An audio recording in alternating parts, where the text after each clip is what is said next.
Bienvenue dans cette nouvelle édition du Morning News. Voici les titres de l'actualité. Au Gabon, Jean Ping déterminé. L'opposant qui conteste toujours la réélection du président Ali Bongo à la tête du pays veut désormais faire échouer le projet de révision constitutionnelle qui doit être débattu prochainement au Parlement. Le Rwanda obtient sa première usine de raffinage de Tantal d'un coût total de 6 millions de dollars. Elle permettra au pays de commencer l'exportation de coltan raffiné et de créer plus de 600 000 emplois.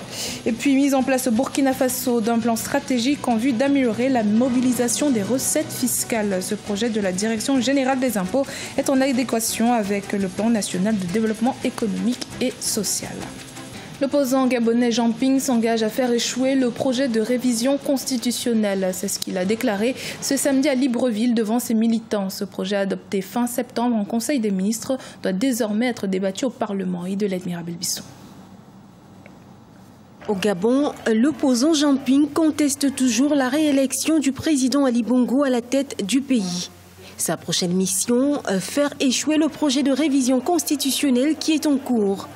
C'est dans ce sens qu'il a fait une sortie samedi 4 novembre 2017 pour réitérer son engagement à lutter contre les initiatives du gouvernement en place qu'il considère illégitimes pour les Gabonais. Devant un parterre de militants, il a choisi des mots pour contester le processus de révision constitutionnelle en cours au Gabon.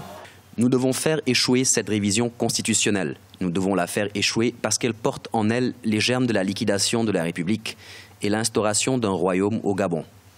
Le projet de révision constitutionnelle est en cours au Gabon. Adopté fin septembre 2017 en Conseil des ministres, la prochaine étape va être marquée par son passage au Parlement. À titre de rappel, la révision constitutionnelle fait partie des recommandations du dialogue politique qui s'est tenu de mars à mai 2017 dans ce pays d'Afrique centrale. Initié par l'exécutif pour tourner la page de la présidentielle de 2016 marquée par des violences post-électorales, cet appel du gouvernement a vu la participation des différentes composantes de la société malgré des réticences d'une partie de l'opposition. Les détracteurs de ce projet de texte recusent le fait qu'il conduirait à une certaine monarchisation. Ils récusent le passage présumé d'un régime semi-présidentiel à un régime présidentiel.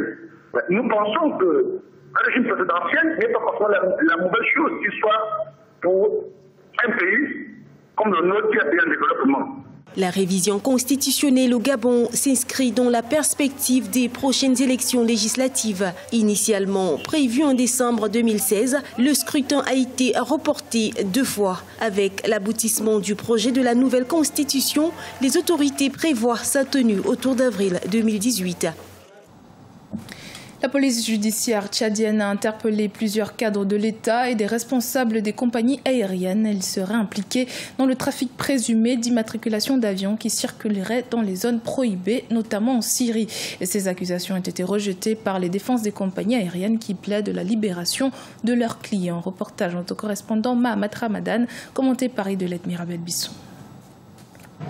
Au Tchad, dans le cadre d'une enquête sur des trafics présumés d'immatriculation d'avions, la police a interpellé plusieurs acteurs du secteur de l'aviation, dont le directeur général de la compagnie aérienne Air Inter One, Mathias Tarsi. Selon la police judiciaire, ce dernier est accusé d'être impliqué dans le trafic d'immatriculation d'un avion de type Airbus 340-312 qui circulait dans une zone prohibée en Syrie. Une accusation rejetée par les avocats de la compagnie qui estiment que leurs clients ne disposent pas d'un avion de ce type. Un avion qui n'a jamais été acheté par Air Inter One. Où est-ce qu'on a trouvé cette information? Mais qu'on rapporte les preuves. On ne peut pas, sur la base des suppositions, dire que Air Inter One, l'avion qui circule dans l'espace interdit, appartient à Air Inter One. C'est des pures suppositions et c'est des propos mensongers. Cet Airbus A340-312 appartient à une compagnie nationale syrienne. Et ça circule avec ses pièces. Ce n'est pas une pièce tchadienne.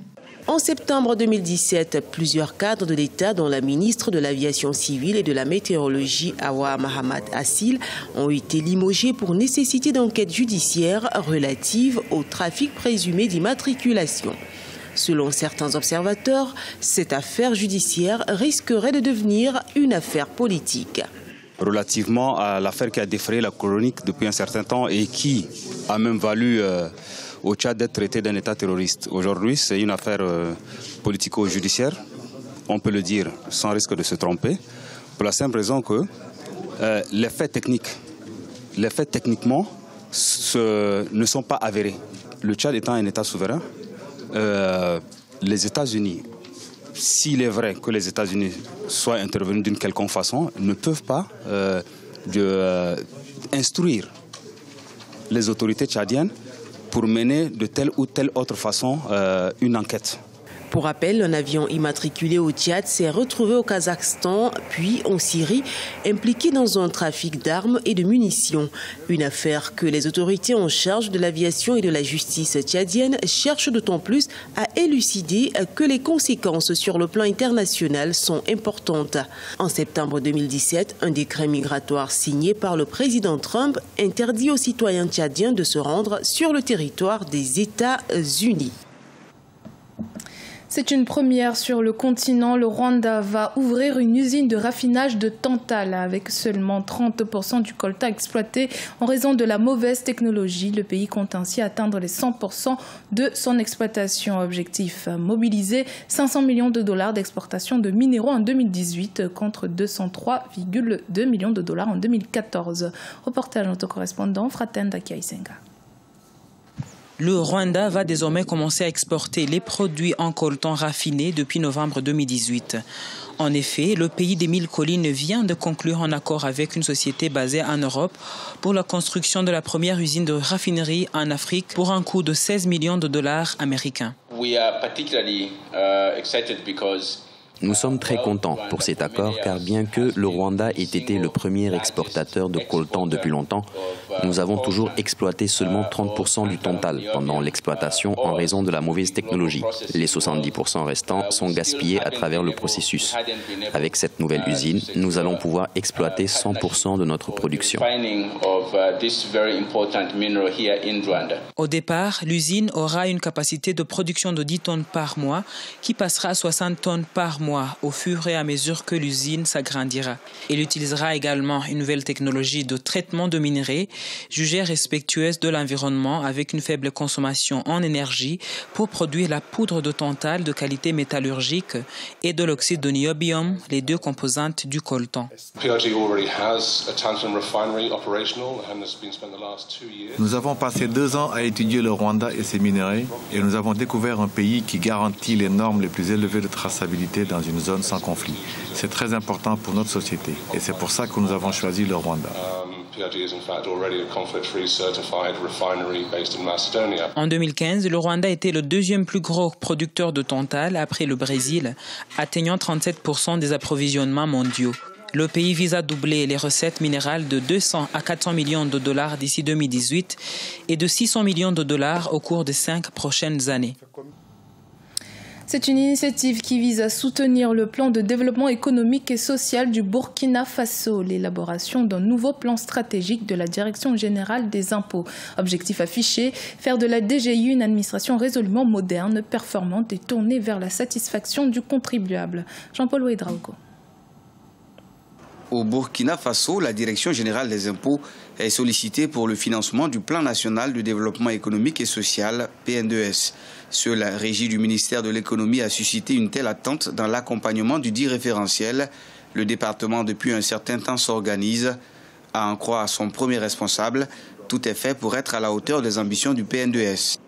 Pour ça, il y a un certain nombre de mesures qui ont été déclinées, notamment, on parlait de la lutte contre la fraude, et l'évasion fiscale, notamment l'élargissement de l'assiette de l'impôt pour que chacun puisse contribuer à la hauteur de ses moyens, pour que toutes les activités puissent être assujetties à l'impôt, en tout cas les activités lucratives.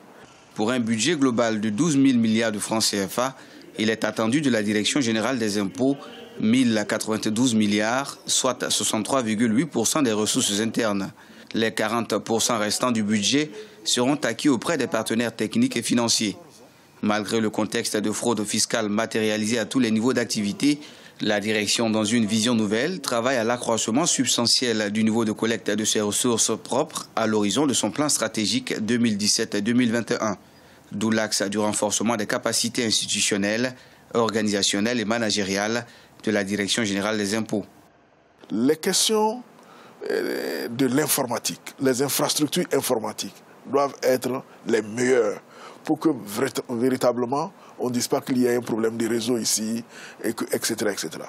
Donc, les bonnes pratiques également en matière de management, des ressources humaines en particulier, doivent être prises en compte. Ça doit être une administration où, quand on travaille bien, c'est reconnu, et quand on travaille mal aussi, c'est sanctionné. Du reste, le taux de pression fiscale a été revu à la hausse. En plus de l'opération de recouvrement forcé lancée courant octobre 2017, le processus de modernisation entamé par la direction sera également un grand atout dans l'atteinte des objectifs du PNDES. C'était le journal de la rédaction. Merci de votre fidélité. Dans un instant, une nouvelle édition de l'actualité sur Africa 24.